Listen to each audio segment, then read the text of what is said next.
Hola, soy Tomás de la Fuente y te doy la bienvenida a mi podcast Ideas que Sanan, un espacio para reprogramar tu mente y tu alma con ideas y experiencias que reconectarán tu potencial humano. Este podcast es acerca de la revolución de la conciencia y del corazón. Estaremos hablando de todo lo que contribuye al despertar del ser, psicología, práctica espiritual, plantas de poder y mucho más.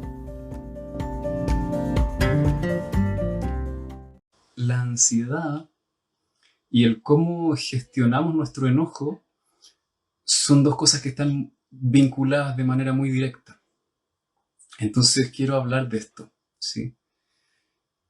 Y luego de que yo les hable durante algunos minutos sobre esto, los voy a invitar a hacer preguntas y conversaremos durante un rato. Entonces, la ansiedad, voy a partir por ahí. ¿Qué es la ansiedad? ¿Sí? ¿Qué es la ansiedad? La ansiedad es algo que a casi todas las personas les pasa, cuando somos adultos especialmente.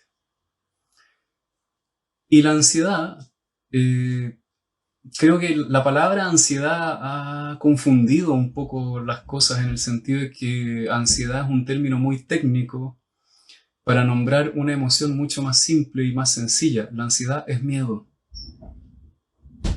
Ansiedad igual miedo. Por supuesto que hay un tipo de ansiedad que tiene que ver como con cuando uno anticipa que va a suceder algo que desea mucho que suceda, y a eso también a veces le llamamos estar ansioso. Yo diría eso es estar impaciente más que ansioso, ¿sí? Porque la ansiedad, desde el punto de vista, qué sé yo, clínico o psiquiátrico, en el fondo es un estado crónico, permanente, de miedo. Estamos en un estado de temor permanentemente. La emoción del miedo está activada de forma crónica en tu cuerpo. Eso es la ansiedad. ¿Qué significa estar ansioso? ¿Sí? No te puedes relajar, básicamente. No puedes estar presente. Porque el miedo es una emoción que nos hace estar siempre anticipándonos, nos hace estar siempre pensando en el futuro. Y los seres humanos posiblemente seamos los únicos animales de todo el planeta Tierra con la capacidad de tener ansiedad, ¿sí? Porque los demás animales que no pueden pensar en el futuro experimentan miedo ante un peligro concreto y real, ¿sí? Hay un peligro, experimentan miedo, la emoción del miedo activa todo su cuerpo y entonces toman la acción necesaria para protegerse. Y una vez que realizan la acción para protegerse, el miedo pasa. Así de simple. En cambio, los seres humanos tenemos una característica curiosa, que no solo vivimos en un mundo físico, sino que vivimos en un mundo psíquico. Y vivir en un mundo psíquico quiere decir que vivimos en nuestra imaginación. Para nosotros nuestra imaginación es tan real como el mundo físico. Es decir, para tu perro o tu gato, si viene un animal más peligroso y los va a atacar, es una experiencia muy real, ¿sí? Para un ser humano como nosotros, si pensamos, por ejemplo, que nos va a faltar dinero para llegar a fin de mes, no es algo que está pasando directamente, no es algo que se puede ver con los propios ojos, es simplemente algo que está en tu imaginación. No lo puedes tocar, no lo puedes saborear, es algo que sabes en tu mente, ¿sí? Y es por eso que podemos estar permanentemente sintiendo miedo, porque podemos estar imaginando de forma consciente o inconsciente que algo malo está pasando. Desde el punto de vista psiquiátrico, la ansiedad se ha definido como un estado de miedo flotante, le llaman, ¿no? Es como un miedo que está ahí y que no sabemos realmente por qué sentimos ese miedo, pero está ahí, ¿sí? Y esto pasa porque el mundo psíquico de los seres humanos es invisible. Los seres humanos no podemos ver nuestros propios pensamientos. cuando hablamos con alguien, o si nos tomamos un tiempo para pensar, podemos comenzar a darnos cuenta de todas las cosas que realmente pensamos. Pero si no hacemos ese ejercicio de prestar atención, no nos damos cuenta de las cosas que pensamos. Entonces, la ansiedad es que estamos anticipando permanentemente alguna clase de peligro y no tenemos conciencia de qué, de cuál es el peligro al cual nos estamos anticipando. Entonces simplemente nuestro cuerpo está sintiendo que hay un peligro, que hay una amenaza, y entonces está permanentemente en un estado de miedo. A ese estado de miedo le hemos llamado estrés, ansiedad, pero es miedo, eso es la ansiedad.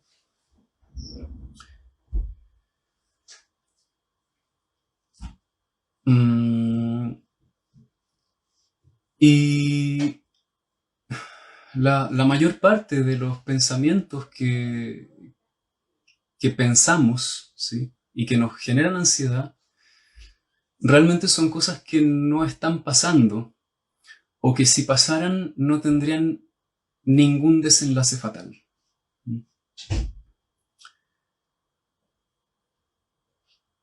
La mayor parte de los pensamientos que se originan, que nos causan ansiedad, esta ansiedad flotante, que está todo el tiempo ahí, que hace que nos cueste dormir, que hace que nos cueste estar presentes en cada momento, que interrumpe nuestra capacidad de disfrutar la vida, básicamente, ¿sí? Porque la vida la podemos disfrutar cuando estamos presentes, ¿no? Es como los niños cuando juegan. Cuando los niños juegan no están pensando en lo que va a pasar después. Están jugando y por eso pueden disfrutar, porque están presentes en el ahora. Cuando vivimos con ansiedad, no disfrutamos la vida, ¿sí? Y pasan los días y lo único que quieres es recuperarte, es dejar de sentirte mal, ¿no? Pero no disfrutas ni descansas.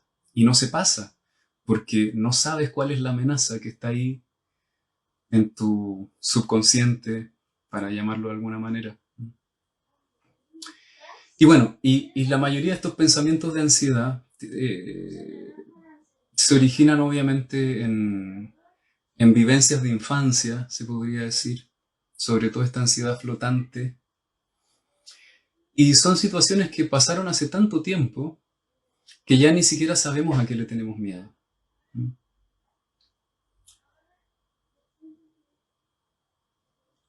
Para que la ansiedad se pase, lo que necesitamos es sentirnos seguros, ¿sí? Es sentir que eso que nos amenaza ya no es una amenaza. Es decir, necesitamos defendernos del peligro, ¿sí? El problema es que si no sabes cuál es el peligro no te puedes defender, entonces no se va a pasar el miedo, no importa lo que hagas, ¿no? A muchas personas que son muy ansiosas les pasa que cuando están con ansiedad se irritan mucho y entonces discuten y pelean con todo el mundo porque necesitan defenderse de algo, pero no saben de qué, ¿no? O otras personas cuando están ansiosas les pasa lo opuesto, ¿no? Que se retraen y entonces están preocupados y se meten en su mundo y se aíslan. Básicamente son dos formas de responder al miedo. Cuando tenemos miedo podemos atacar o paralizarnos o huir también. Son tres formas de responder ante el miedo. Entonces los que tienen una disposición un poco más guerrera, ¿sí?, cuando están ansiosos se irritan mucho. Y mucha gente que tiene mucha ansiedad parece que fuese gente muy furiosa, pero en realidad es porque hay miedo muchas veces. Y otra gente que parece muy tranquila, que parece que fuese zen, en realidad está muy ansiosa, pero simplemente porque está en un estado de congelamiento, como si estuviese paralizado, ¿no? Yo soy de eso, ¿no? A mí siempre me han dicho que yo parece que estuviese operado de los nervios, pero no. En general, siempre tengo cierta cantidad de ansiedad, ¿no? Solo que yo tiendo a paralizarme ante el miedo más que ponerme a defender.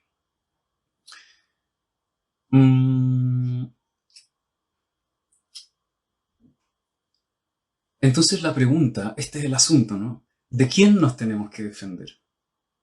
¿Dónde está el peligro? ¿Cuál es el agresor? ¿Sí? ¿Cuál es el verdadero agresor que está generando la ansiedad? ¿Sí?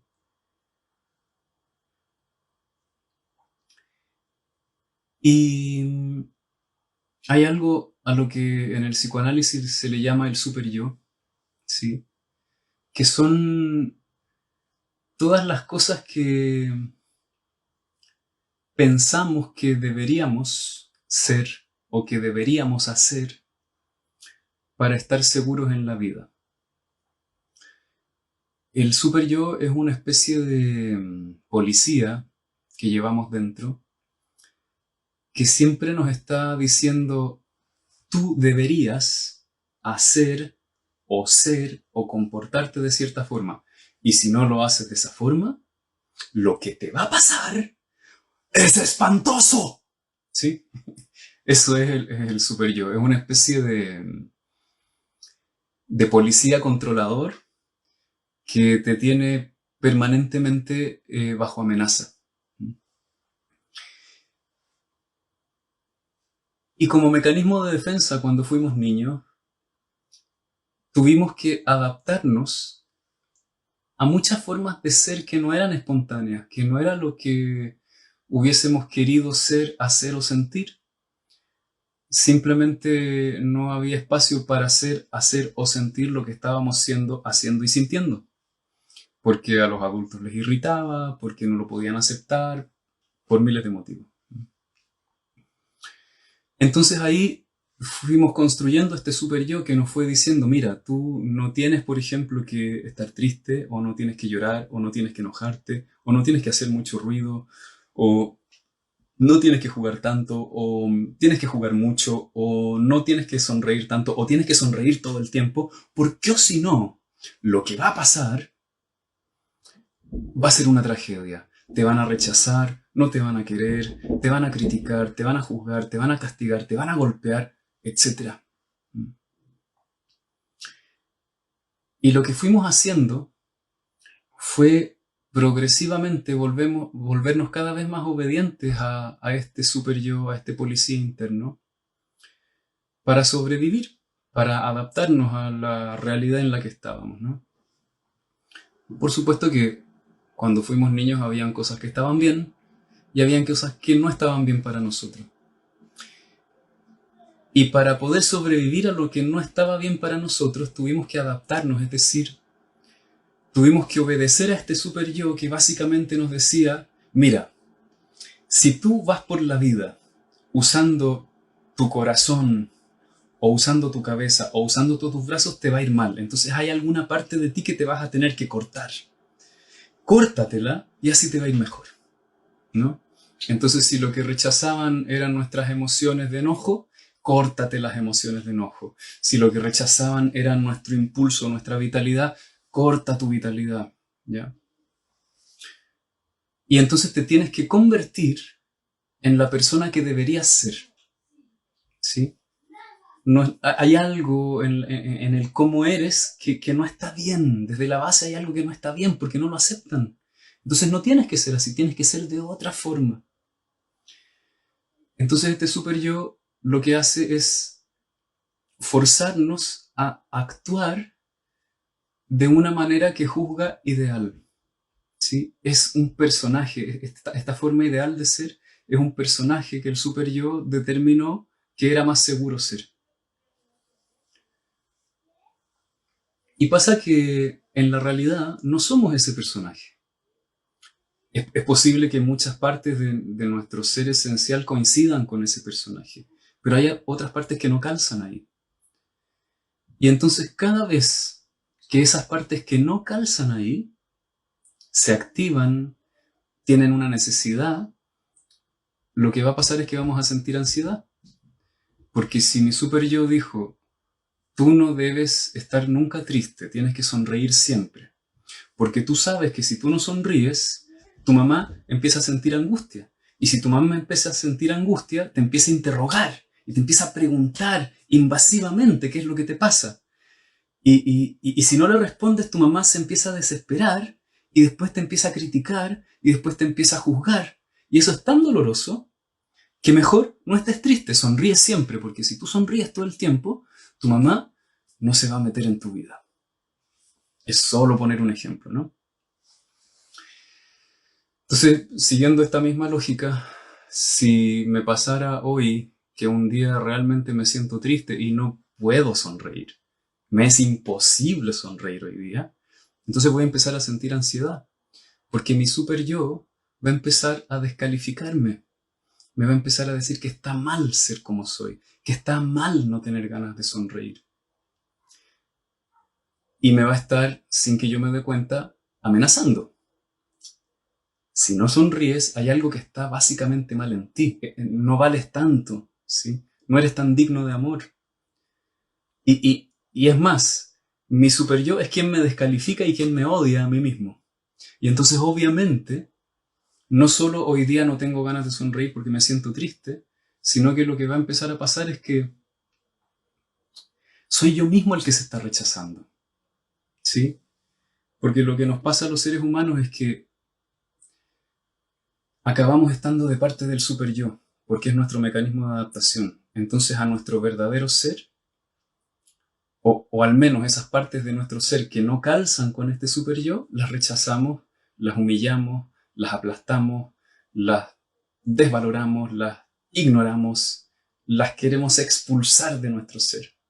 Entonces, el super yo es un personaje que está permanentemente ejerciendo violencia contra nosotros mismos. Y esa violencia da miedo. Y por eso sentimos ansiedad todo el tiempo.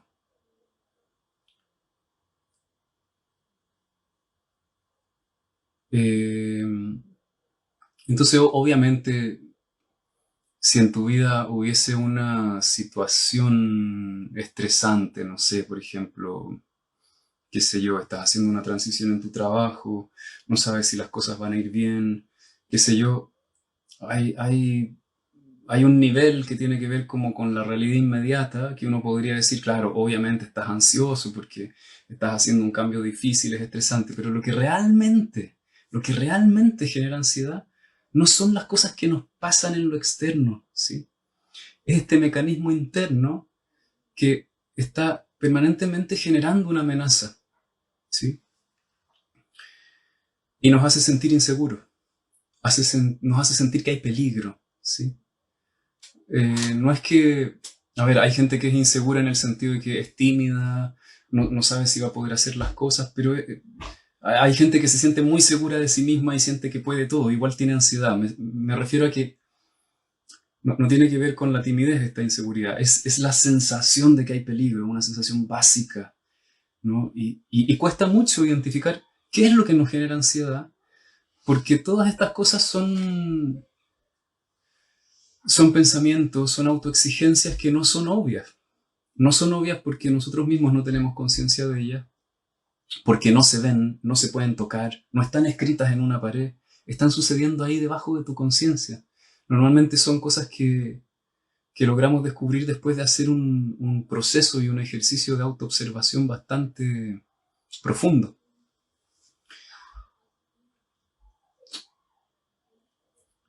Entonces, esa es una de las mayores causas de ansiedad. Eh,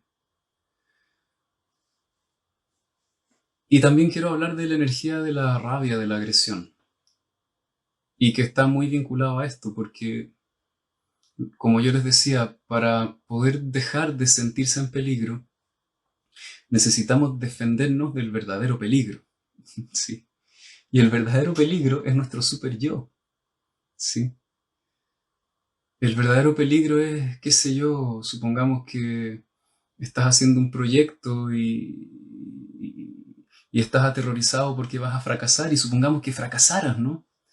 El fracaso en sí mismo no es el problema. Lo que hace espantoso el fracaso es que a lo mejor tu super yo dice, tú no puedes ser alguien que fracasa. Y entonces por eso sientes ansiedad, porque la amenaza no es solo que no te resultó el proyecto, es que nadie más te va a querer, es que te vas a morir, igual como cuando éramos niños, ¿sí?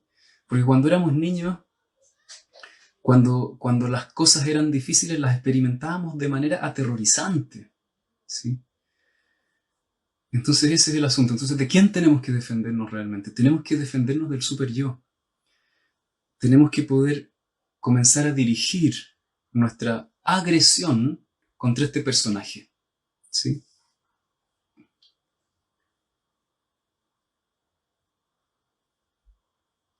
Porque literalmente el super yo es un autoagresor, ¿sí?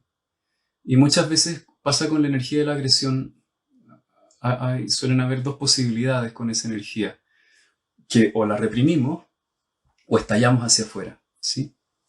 Hay personas que estallan hacia afuera y por supuesto que todos alrededor quedan bastante mal heridos con los estallidos. Y hay personas que no estallan, sino que implosionan. Toda esa energía agresiva se va hacia adentro, ¿sí? Estas dos son formas espantosas de manejar la agresión porque realmente frente a lo que estamos reaccionando es frente a nuestra autoagresión. No es tanto a lo que está pasando allá afuera. En mi experiencia personal ha sido muy potente en la medida que he ido identificando a este super yo y literalmente lo he mordido y lo he despedazado en 1000 pedazos, ¿no? En sesiones de terapia. Cómo ese super yo empieza a bajar la intensidad, empieza a bajar la autoculpabilidad, cómo empieza a bajar la crítica. Y entonces cuando tú te empiezas a defender de tu super yo, empiezas a tener una sensación de autoapoyo, ¿sí? Y cuando tienes esa sensación de autoapoyo, puede venir alguien de afuera y decirte la cosa más espantosa y ni siquiera te duele, porque tú te apoyas a ti mismo, porque estás de tu lado, ¿sí? Puede venir una frustración grande y no te angustias y no te desmoronas porque en lugar de decirte, mira qué mal lo hiciste, mereces morir, ¿no? Te puedes decir, bueno, está bien, está difícil, pero me apoyo, seguiré, no tenía por qué haberlo sabido todo, ¿no? Qué sé yo. Entonces, cuando digo que necesitamos redirigir la energía de la agresión, me refiero a algo muy concreto realmente. Necesitamos literalmente dirigir esa energía contra nuestro super yo, ¿no? Para mí ha sido muy bonito, he hecho todo este último año un trabajo terapéutico muy potente para mí, en donde yo creo que el 80% de las sesiones de terapia que he tomado se han tratado de morder, gritar, decirle a mi super yo, vete al diablo, no soy perfecto, ¿y qué? Y entonces ha empezado a bajar la ansiedad, ¿sí? Se ha empezado a ir porque ya no te sientes amenazado, porque ya el policía empieza a perder poder, ¿sí? Y cuando el policía no tiene poder, el poder empiezas a tenerlo tú. Y entonces la energía de la agresión se empieza a integrar y en lugar de ser una energía que o te hace estallar con los demás, o bien te hace implosionar y te hace deprimirte y desvitalizarte y volverte agresivo, pasivo y un montón de cosas insoportables, se empieza a convertir en una sensación de fuerza interna, de silencio interno, de paz interna. ¿Y por qué viene esta sensación de paz? Porque cuando siento que me puedo defender, ya no tengo miedo, ¿sí? Entonces el asunto con la ansiedad crónica que la mayoría de la gente tiene es que estamos tratando de defendernos de cosas que no son el enemigo, ¿sí? Algunos creen que el enemigo es su pareja, terrible, porque vas a tener peleas con tu pareja todo el día. Algunos creen que el enemigo es la falta de dinero y entonces estás toda la vida batallando con eso. Algunos creen que el enemigo es, qué sé yo, lo que pueden pensar los demás, entonces estás toda la vida intentando controlar la imagen que tienes frente a los demás. Otros pueden pensar que el enemigo es, qué sé yo, si te vas así ya en un rollo cósmico, el enemigo son los reptilianos y entonces estás toda la vida luchando contra la conspiración. Y realmente lo que te hace sentir ansiedad es el super yo. Son estas autoexigencias de tener que ser de determinada manera unidas a la consecuencia espantosa que supuestamente vas a tener si no cumples con el deber, ¿no? Entonces cuando uno se puede defender del peligro, ya no tiene miedo, te sientes seguro, tan sencillo como eso. Entonces si tu forma de defenderte del peligro es cumplir con el super yo, nunca se te va a pasar la ansiedad. Porque si tu super yo te dice que tienes que ser bueno, entonces cada vez que tienes miedo estás en falta, nunca vas a dejar de tener ansiedad. Si tu super yo te dice que tienes que trabajar más, no importa cuánto trabajes, nunca va a ser suficiente. Siempre te va a seguir diciendo que no es suficiente dinero, que no es suficientemente estable tu trabajo. Porque el super yo es un policía asustado, ¿sí? Entonces lo que hay que hacer es decirle, basta, déjame en paz, no pasa nada, ¿sí? Dame espacio para poder ser, ¿sí?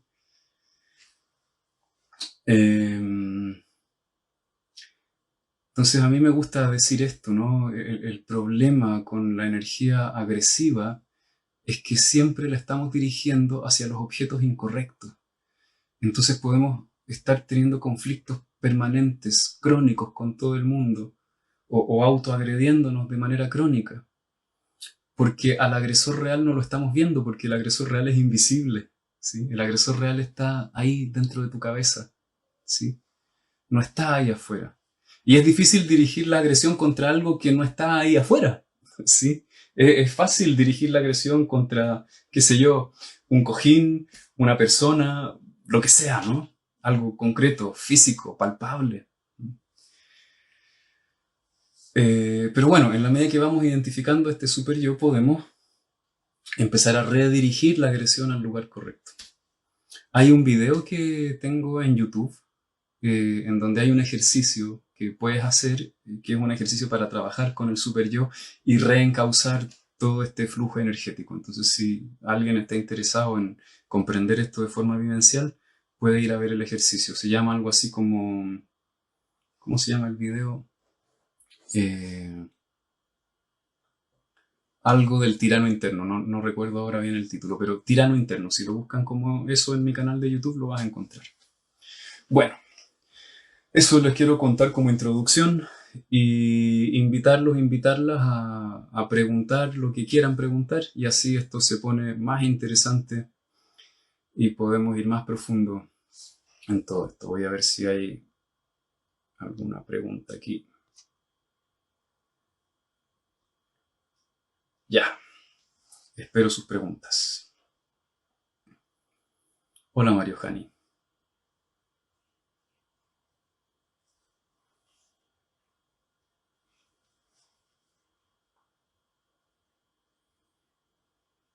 ¿Cómo puedes trabajar esto con los niños? Piedrita de la Luna, Luna pregunta eso.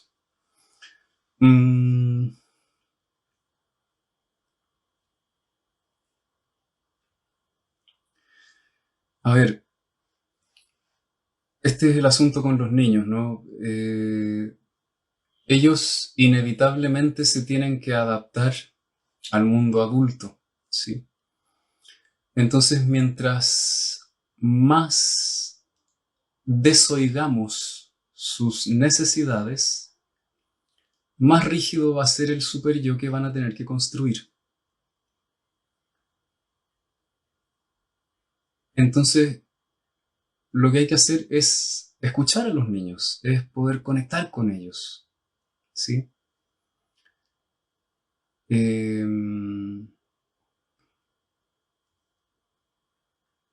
Y para poder escuchar a los niños, tenemos que trabajar dentro nuestro, trabajar con nuestro super yo. Tenemos que trabajar precisamente con esa parte de nosotros que no nos escucha a nosotros mismos, ¿sí? Porque si yo, por ejemplo, no puedo oír a mi propio enojo, cuando mi hijo se enoje, en vez de escucharlo, le voy a decir, no te deberías enojar. Y entonces no voy a escuchar lo que le está pasando, ¿sí? Yo me acuerdo, hubo una sesión muy importante que tuve en este proceso terapéutico del que les hablaba, en donde pude realmente conectar con mucha energía de agresión hasta que empecé a sentir lo exquisito que era poder sentirla, poder dirigirla contra el objeto correcto, y me llevó a un estado de una paz tan profunda y se me abrió el corazón de amor después de poder hacer eso. Y me acuerdo que después de eso, mi hija estaba furiosa por algún motivo y yo lo único que sentía era placer al escucharla. Solo podía sentir placer al sentir sus gritos, ¿sí? Porque yo sabía que ella estaba sintiendo exactamente lo que yo había sentido el día anterior. Entonces, si nosotros no podemos sentir placer por todas las expresiones de nuestros hijos, alguna parte de ellos vamos a estar cercenando. Y para que podamos experimentar a nuestros hijos de esa forma, tenemos que hacer ese trabajo con nosotros. Si no, no hay modo, ¿sí? Yo toda mi vida he estado, digamos, de parte, teóricamente, de la expresión del ser humano, del cuerpo, del contacto con las emociones. Soy terapeuta hace, no sé, 20 años. Pero a pesar de eso, yo no experimentaba placer cuando ella estaba furiosa, ¿sí? Pero ahora sí. Y cuando tú escuchas a un niño haciendo su berrinche y puedes sentir placer con su berrinche, porque sabes que se está defendiendo de algo que es valioso, que es importante defenderse, puedes escuchar y le puedes preguntar, y te puedes preguntar, ¿qué realmente le está pasando? Y a lo mejor te puedes dar cuenta que a lo mejor tú lo hiciste enojar, ¿no? O a lo mejor tiene una necesidad imperiosa, importante que necesita satisfacer y que no te habías dado cuenta, ¿no? Pero si tú mismo tienes un conflicto con esa energía, no puedes escuchar. O la energía que sea. Si te pasa, por ejemplo, que eres una persona que cuando se empieza a entristecer, empieza a sentirse ansiosa porque tiene miedo a la tristeza, cada vez que tus hijos estén tristes, los vas a borrar de tu conciencia y ellos van a sentir que tienen que borrar su tristeza. Entonces aquí no hay una receta de cómo se hace con los niños. El único camino realmente que genera un cambio es cambiar el cómo te estás relacionando con tus propias emociones.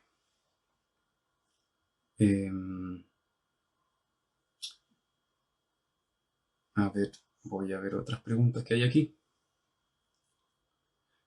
Gracias Norma. Norma puso el título del video que tengo en YouTube, se llama ¿Cómo trabajar con nuestro tirano interno y sanar el niño herido?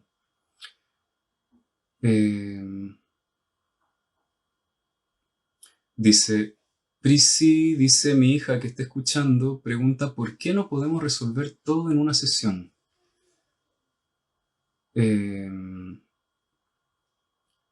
Me imagino ¿por qué no podemos resolver todo lo que nos pasa en una sesión de terapia? Es imposible. Porque el proceso de integración es un proceso muy complejo y a mí me gusta la metáfora de... Es como cuando tienes dos plasticinas de dos colores distintas, ¿sí? Y las juntas, al principio no se juntan. Tienes que amasar durante un rato hasta que se juntan. Entonces, en un proceso terapéutico, lo que vamos haciendo es invitar a la persona a explorar todas estas dimensiones de su ser, ¿sí? Sus emociones, sus sensaciones. Y entonces un día la persona en su imaginación asesina a alguien, ¿no? Y golpea un cojín imaginando que tiene cuchillos en las manos. Otro día la persona llora. Otro día conversamos. Y ese es un proceso que realmente toma muchos años. Es imposible resolver todo en una sesión. No se puede. Sería como pretender, qué sé yo, construir un edificio en un día, ¿no? Ahora realmente vale la pena empezar el viaje. Aquí Ceci pregunta, ¿qué pasa cuando tu pareja ni siquiera entiende nada de esto? Bueno, una vez más, debo insistir en esto. Da lo mismo lo que tu pareja hace o lo que tu pareja no hace. Lo que importa es cómo te estás relacionando contigo. El otro día aquí en Instagram justo puse un post que decía el 95% de nuestro estado de ánimo se debe más a lo que pasa dentro nuestro que a lo que pasa ahí afuera, ¿sí? Es decir, si realmente hacemos un trabajo con nosotros mismos, un trabajo profundo, vamos a empezar a darnos cuenta que el 95% de nuestros malestares tiene que ver más con cómo nosotros nos estamos relacionando con nosotros mismos. Ahora, como no podemos ver lo que nos hacemos a nosotros, cada vez que una persona ahí afuera nos hace algo que se parece un poco a lo que nosotros nos hacemos, creemos que es la otra persona la que nos está haciendo eso. Entonces, yo te invito, si te preocupa que tu pareja no se dé cuenta de estas cosas, a hacer el trabajo tú. Porque cuando uno realmente empieza a ver lo que uno se hace, te das cuenta que la otra persona está ahí casi dibujada. No digo que no haya cosas que la otra persona haga, ¿no? Pero cuando uno despeja todo lo que pasa dentro de uno, empiezas a tener mucha claridad. Y también te puedes dar cuenta si te conviene estar con esa persona o no, ¿sí? Normalmente cuando uno realmente hace un trabajo profundo, cambia muchas formas en el modo en que se vincula con los demás. Y cuando tú cambias en la forma en que te vinculas con los otros, inevitablemente el otro cambia la forma en que se relaciona contigo. Entonces, si tú haces ese trabajo, es altamente posible que tu relación mejore. También es posible que si tú haces ese trabajo, la relación no mejore. Pero una vez habiéndolo hecho, vas a tener mucha claridad si quieres estar ahí o no, ¿sí? Ahora, en la mayoría de los casos, cuando realmente hacemos ese trabajo y comenzamos a entender lo que pasa dentro nuestro, nuestras relaciones mejoran, ¿sí? Entonces, cuando estamos esperando que nuestra pareja entienda algo, es porque todavía nosotros no hemos empezado a mirar lo que pasa dentro nuestro, ¿sí? No tenemos conciencia todavía. Andrea Rodríguez pregunta, ¿somos seres esencialmente ansiosos? Eh, no, porque la esencia no es ansiosa, ¿sí? No es que en el ser esencial del ser humano es ansioso. Es que nuestra capacidad de pensar nos hace imaginar peligro todo el tiempo. Y cuando vamos haciendo este trabajo de transformación y de alquimia interna, vamos encontrándonos con la esencia. Y la esencia no es ansiosa. La esencia está hecha de cualidades que podríamos denominar como espirituales, ¿sí? En la esencia hay paz, hay fuerza, hay valentía, hay inteligencia, hay creatividad. Eso no es nuestra esencia. Cuando estamos en un estado ansioso, estamos viviendo, por decir así, muy por debajo de lo que realmente podemos ser. No es nuestra esencia, digamos que es nuestra enfermedad, pero nosotros no somos nuestra enfermedad.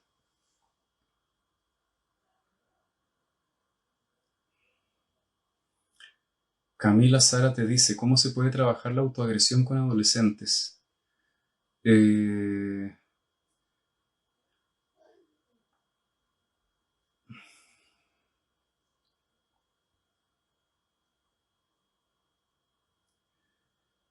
no te podría decir porque, a ver, sí te puedo decir, pero no te puedo responder con toda autoridad a esto.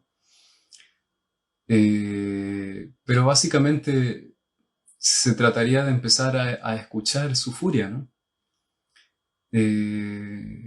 Darle espacio para que se pueda enojar, porque la autoagresión es cuando una energía que tenía que dirigirse hacia afuera se dirige contra uno, ¿sí? En terapia Gestalt hay un mecanismo de defensa al cual le llamamos retroflexión, y la retroflexión consiste en eso, que hay un impulso que originalmente tenía que dirigirse hacia afuera, pero como era tan peligroso dirigir hacia afuera esa agresión, termino volviéndola contra mí mismo. Por ejemplo, supongamos que, qué sé yo, soy niño y hay una persona que es violenta, ¿sí? Y entonces si esa persona va, me violenta, me dice algo agresivo, qué sé yo, mi reacción natural es gritar, hacer un berrinche, pero cada vez que hago eso me llega un golpe, ¿sí? Entonces, obviamente, como el adulto tiene muchísima más fuerza que el niño dice, a ver, parece que el que está mal soy yo. Entonces, toda esa agresión que ese niño lanzaría contra ese adulto, se la empieza a lanzar contra sí mismo. Y cuando vivimos años y años y años haciendo eso, claro, en la adolescencia se complica mucho porque a muchos adolescentes les pasa que asumieron que la batalla estaba perdida. Y cuando un adolescente asume que la batalla está perdida, por supuesto que puede entrar en una autoagresión brutal, ¿no? Eh, entonces ahí habría que ver, ¿no? ¿Cuáles eran las agresiones que habían ahí que lo hacían retroflectar la expresión de su enojo natural? ¿Cómo fue desatendido o no visto el impulso del enojo y la necesidad que había detrás de eso?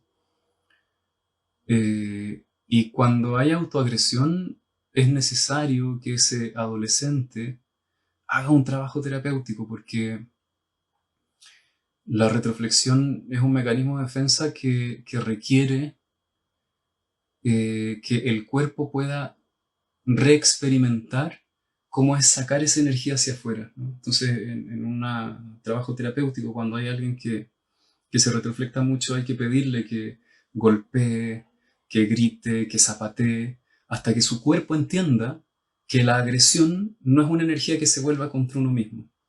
Mientras no se hace ese trabajo corporal, la persona va a estar deprimida eternamente y tú le puedes decir lo que sea y la persona puede encontrar que tienes toda la razón, pero como el cuerpo no entiende, no hay cambio. La persona no sale de ahí. Entonces, si hay un adolescente que está con niveles de autoagresión altos, es necesario que haga ese trabajo porque desde la cabeza es muy difícil, ¿no? Qué sé yo, alguien, por ejemplo, ejemplos de retroflexiones como tengo ganas de decir algo y me callo y me critico y me condeno por lo que quería decir. Y entonces tú vas donde tu terapeuta y tu terapeuta te dice, no, pero si está bien lo que tú quieres decir, no hay problema. Y no hay modo, la persona sigue sintiendo culpa, sigue sintiéndose maldita, sigue sintiendo que es el ser humano más espantoso del universo. Pero tú le das la posibilidad a ese ser humano de sacar la agresión, de asesinar a su mamá en la imaginación, de, qué sé yo, gritar, gruñir, y de pronto descubre que se empieza a sentir bien, que empieza a tener energía, que se le empieza a pasar la depresión. Entonces, cuando hay autoagresión, por lo menos mi punto de vista es que hay que trabajar desde el cuerpo. Y ahí no se me ocurre otro camino que un trabajo terapéutico. Eh, a ver, ¿qué otras preguntas hay? Aquí Decrolin pregunta, ¿cómo es la relación entre la ansiedad y el miedo? La ansiedad es miedo, no es que haya una relación. La ansiedad es miedo. Y como dije al principio de la sesión de hoy, eh, es que dentro nuestro estamos sin saber imaginando todo el tiempo un peligro que en la realidad no está, ¿sí? Y por eso estamos en permanente estado de ansiedad.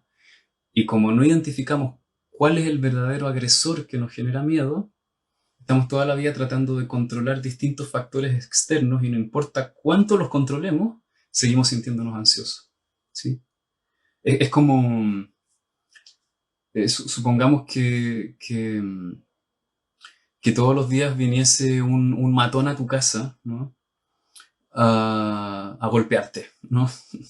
Y entonces, pero por un motivo muy curioso, justo cuando el matón viene a tu casa, se te borra la memoria y no te acuerdas, ¿no? Entonces tu cuerpo se siente amenazado todo el tiempo, no sabes por qué, y tú dices, bueno, como tengo miedo, tengo que hacer algo.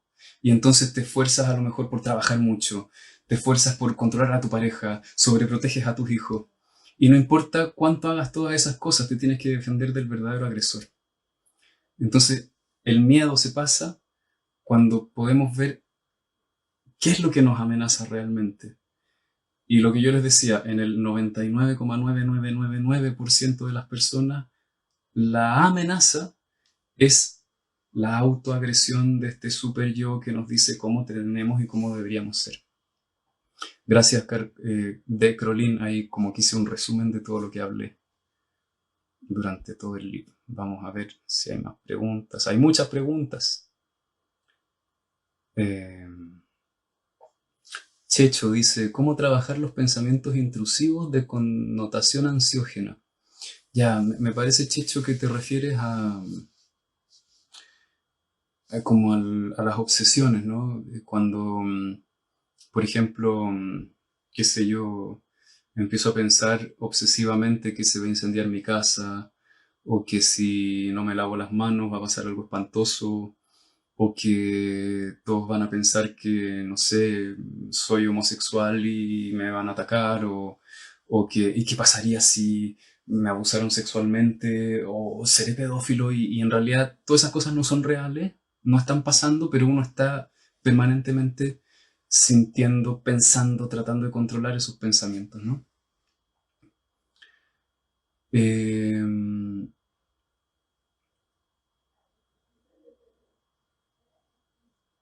Esos pensamientos son, nuevamente, son como una distracción. Es como si el verdadero peligro fuese este matón que viene todos los días a tu casa y tú, en vez de buscar a, qué sé yo, a la policía y pedirles que lo encarcelen, te dedicaras a arreglar las cañerías de tu casa creyendo que si arreglas las cañerías entonces el matón no te va a hacer daño. Entonces cuando están estos pensamientos intrusivos es como si al no poder controlar el peligro, nos enfocáramos en otra cosa y tratásemos de controlar otra cosa que no tiene nada que ver con el peligro. Y ocuparnos de eso pareciera que nos calma, ¿sí? Es muy molesto en todo caso estar ocupado de eso, pero parece que fuese más fácil arreglar las cañerías que defenderse del matón que viene todos los días en la noche, ¿se entiende? Y normalmente este mecanismo de defensa empieza cuando somos muy pequeños y la mayoría de las personas que tienen estos síntomas obsesivos han vivido en escenarios de infancia muy aterrorizantes, en donde o bien había mucho peligro y estaba todo muy desorganizado, o bien estaba todo muy estructurado, porque a lo mejor sus padres tenían demasiado miedo. Entonces la sensación era que en cualquier momento ocurría una catástrofe. Eh, entonces he visto como esos dos patrones, o una infancia en donde realmente hay desorganización, qué sé yo, me acuerdo alguna persona que tenía muchos pensamientos obsesivos, tenía una mamá muy violenta, se sentía en un estado de desprotección permanente cuando niña. Recuerdo a otra persona que su mamá estaba muy desequilibrada psicológicamente y se quería suicidar, ¿no? Escenarios aterrorizantes, ¿no? Y también lo he visto en escenarios en donde ha habido mamá, papá o ambos que son muy, muy temerosos. Entonces, desde el temor, son muy controladores y está todo muy estructurado. Pero entonces uno tiene que hacer todo bien y tiene que ser perfecto, porque si no eres perfecto, va a pasar algo espantoso. Eh, y nuevamente, para defenderse de estos síntomas y estos pensamientos perturbadores, tenemos que identificar cuál es el verdadero peligro, porque estos pensamientos son una distracción. Normalmente a las personas que les pasa esto, creen que el problema son sus pensamientos obsesivos, cuando el problema es todo menos eso. Pero el pensamiento obsesivo te tiene ocupado, ¿no? Es como si hubiera una serpiente que te va a comer, y entonces tú empiezas a pensar, 2 más 2 son 4, 2 más 2 son 4, 2 más 2 son 4, 2 más 2 son 4. ¿Por qué? Porque tu sensación interna es que a la serpiente no la puedes controlar, pero al menos te puedes concentrar. 2 más 2 son 4, 2 más 2 son 4, 2 más 2 son 4. Y eso, paradójicamente, parece que mantuviera a la ansiedad un poco más controlada, porque si te dieras vuelta y vieras a la serpiente, lo más probable es que sentirías pánico. Entonces, es como si escogiésemos estar pendiente de pensamientos obsesivos en vez de experimentar pánico, ¿ya? Entonces, estos pensamientos obsesivos empiezan a pasar cuando podemos comenzar a abrirnos a la experiencia del pánico, cuando podemos permitirnos vivir el pánico sin resistirlo, ¿sí? Porque siempre hay pánico detrás de los síntomas demasiado obsesivos. Eh, y el pánico es una emoción muy intensa. Yo creo que de todas las emociones intensas, posiblemente no haya ninguna más intensa que el pánico. El pánico es la emoción que tú tienes un león está a punto de morderte, por ejemplo, o alguien está a punto de dispararte, ¿sí? El pánico es la emoción que se gatilla en una situación de vida o muerte, ¿sí? Entonces, es una emoción muy difícil de sentir porque es muy intensa y normalmente cuando nos vamos acercando al pánico empiezan a pasar dos cosas. Sentimos que, imaginamos, no es que sintamos, imaginamos que nos estamos volviendo locos, o bien empezamos a pensar que estamos enfermos de algo mortal, que nuestro corazón se va a detener, eso es lo más clásico. Eh, entonces es muy difícil esa experiencia, porque es muy aterrorizante. Entonces ahí el trabajo que hay que hacer es abrirse a sentir el pánico, poder sentirlo y empezar a perderle el pánico al pánico. Es bastante paradójico, ¿no? Entonces dejar de tener miedo a que tu corazón se acelere, dejar de tener miedo a imaginar que te está pasando algo espantoso y poder vivir la pesadilla. Eh, y empezar a darte cuenta que no te vuelves loco cuando sientes pánico, porque pasa que el pánico es una emoción que se parece el pánico mucho a un estado alterado de conciencia, ¿ya? ¿Por qué? Porque en nuestra civilización normalmente no experimentamos pánico. Es muy raro experimentar pánico porque a estas alturas, con todos los desarrollos culturales y tecnológicos que tenemos, no entran leones a nuestra casa, ¿sí? Entonces es muy raro que experimentemos pánico. Pero imagínate el estado de conciencia en el que entrarías si un león entrara a tu casa. ¿Pueden imaginarse, por favor, solo por un segundo? Trata de imaginar en la realidad. Un león está entrando por la puerta de tu casa. Un león hambriento, ¿sí? Y tú lo ves de pronto.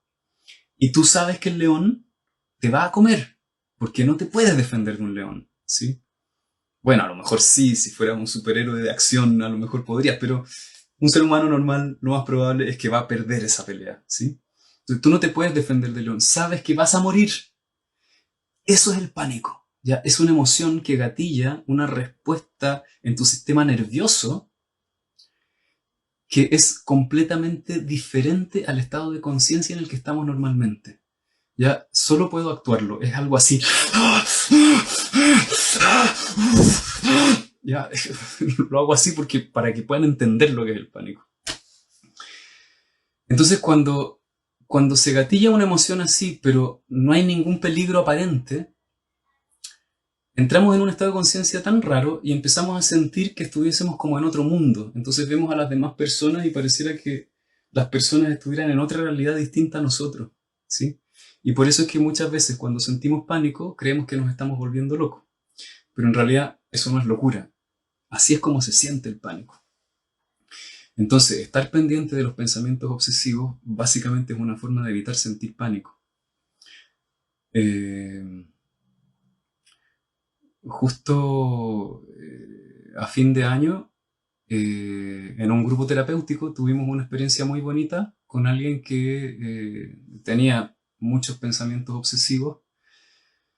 Y en este grupo terapéutico que duró 4 meses, trabajamos mucho con el pánico, ¿no? Y lo que hacíamos cada vez que nos tocaba trabajar con él era invitarlo a sentir el miedo, y sentir el miedo, y sentir el miedo.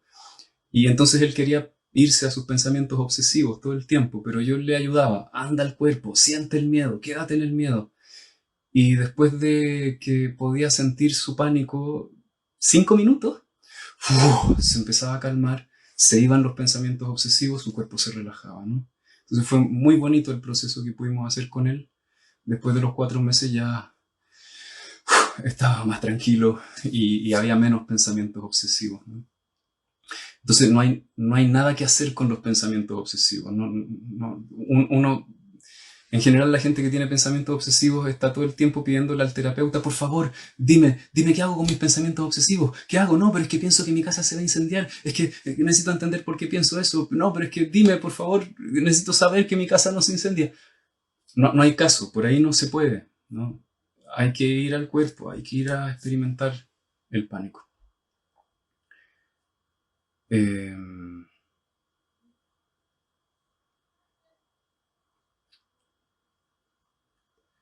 María Alejandra del Pino dice, ¿se sienten emociones cuando se está inconsciente? ¿Puede tener pánico alguien que tenga un accidente cardiovascular? Mi madre quedó muy temerosa y nerviosa con todo. Claro, por supuesto. Ahora, no sé si mientras estaba inconsciente era posible que sintiera pánico. No lo sé. Pero por supuesto que si tienes un accidente cardiovascular, puedes quedar muy asustado porque tu vida estuvo en peligro y es imposible asegurar que eso no va a volver a pasar. O sea, obviamente podemos hacer todo lo posible para que no pase, pero siempre hay una posibilidad, entonces obviamente es muy aterrorizante cuando tenemos una experiencia así. Y yo creo que cuando nos enfrentamos a la muerte, el único camino sensato es abrirnos a la posibilidad de que nos podemos morir. Porque no es posible asegurarse que no te vas a morir. Es imposible. Entonces, cuando la vida nos confronta con la muerte, nos está diciendo, hazte la idea que la muerte es posible, ¿sí? Es la única salida, hacernos amigos de la muerte. En el budismo se habla de la muerte, ¿no? Y la muerte nos ayuda a vivir. Cuando nos abrimos realmente a la posibilidad de morir, empezamos a ver qué es lo esencial, ¿sí? ¿Qué es lo que importa? Y entonces nos damos cuenta de algo muy importante. No podemos controlar el futuro, pero sí podemos decidir segundo a segundo, instante e instante, darle importancia a lo que realmente importa. Eso sí que está en nuestro control. Entonces podemos elegir vivir al máximo de nuestro potencial, ¿sí? No es que se pueda vivir siempre al máximo, ¿no? Porque uno podría ya, también a mucha gente le pasa después de enfrentarse a la muerte que se vuelve muy perfeccionista y quiere que todo sea perfecto todo el tiempo. Tampoco es posible, ¿no? Pero humanamente hablando, respetando nuestros límites, lo único que realmente podemos hacer es decir, bueno, en este momento, ¿qué es lo esencial? ¿Qué es lo realmente esencial? ¿Me conecto con lo esencial aquí y ahora? ¿O no? No sé cuándo va a terminar mi vida, pero lo que sí sé es que ahora le podría dar importancia a lo que importa o me lo pierdo. Y cuando uno empieza a vivir de esa forma, empieza a tener menos miedo a la muerte. Esa es una forma de estar preparado para morir. Y también eh, podemos explorar la muerte. Eh, las plantas de poder, los psicodélicos, también la meditación, nos preparan para morir y porque básicamente nos permiten experimentar lo que es la experiencia de la muerte. Eh, Han salido algunas investigaciones, por ejemplo, acerca del trabajo con las plantas de poder, los hongos, con psilocibina, qué sé yo, en donde cuentan cómo las personas que están a punto de morir, después de una experiencia así, pierden el miedo a morir. Básicamente porque lo que hacen las plantas de poder, los psicodélicos, las medicinas, como me gusta llamarle, es que nos permiten experimentar la muerte, ¿sí? Y cuando tenemos una experiencia de la muerte, lo que descubrimos es que nos despojamos de todo lo que no es esencial. Nos despojamos de nuestros pensamientos, de nuestro cuerpo, de nuestras emociones, de nuestros deseos, de nuestra personalidad. Y lo único que queda cuando te despojas de todo eso es luz y amor infinito. Infinito, no tiene límites, ¿sí? Entonces cuando te das cuenta de eso, dices, bueno, ya, está bien.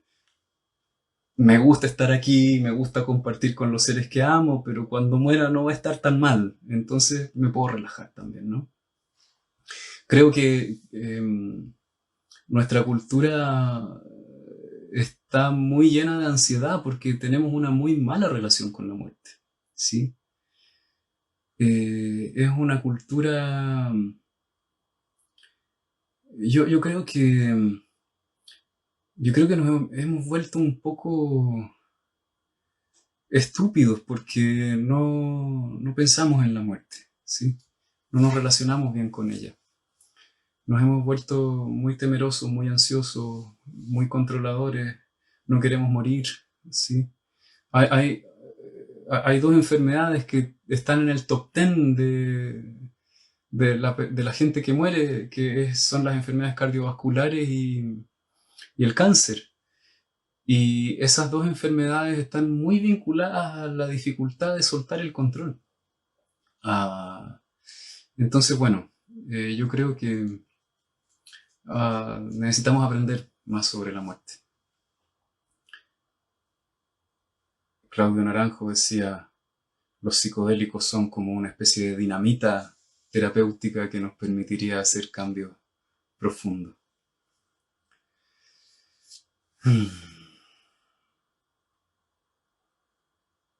Voy a buscar algunas. Hay algunas preguntas en YouTube. A ver. No hay preguntas en YouTube. Ya las respondí. Entonces voy a responder una última pregunta y ya nos vamos a despedir. Checho dice, gracias Tomás, muy clara tu respuesta. En el fondo, lo que resisto sigue persistiendo. A no evitar sentir y experimentar las emociones. Sí, Checho. Sí, toma muchas palabras explicarlo y toma más tiempo realmente poder empezar a hacerlo, pero se puede. Y podemos empezar meditando, por ejemplo. Ahí en YouTube tengo este video que se llama...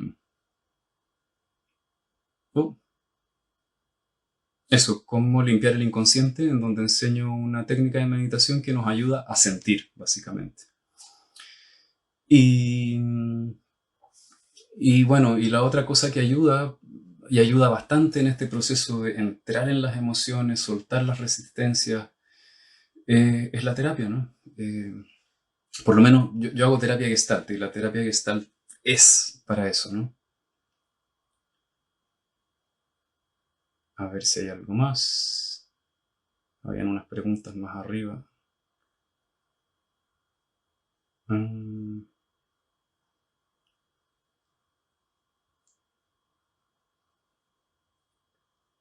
Ya, aquí hay una pregunta que dice Elia. Elia dice, ¿será entonces que la ansiedad se genera siempre por factores externos? No, no se genera por factores externos. El principal factor es interno, ¿sí?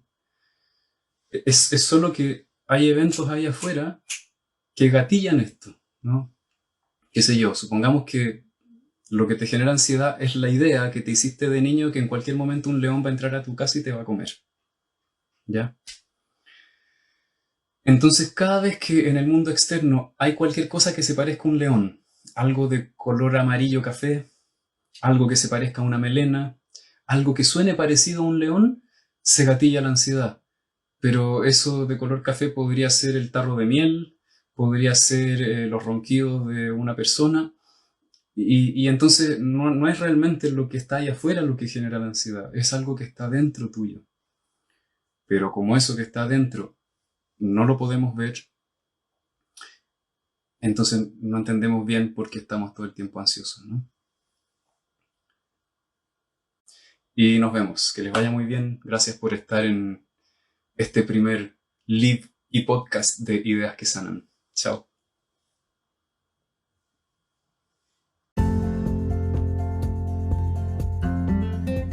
Soy Tomás de la Fuente y te quiero invitar a entrar en un proceso de reconexión para el despertar de tu conciencia y tu corazón. Visita mi página www.ideasquesanan.cl, en donde podrás encontrar las próximas actividades y cursos que te estaré ofreciendo. Muchas gracias por acompañarme en este viaje. Te espero en el próximo episodio de Ideas que Sanan.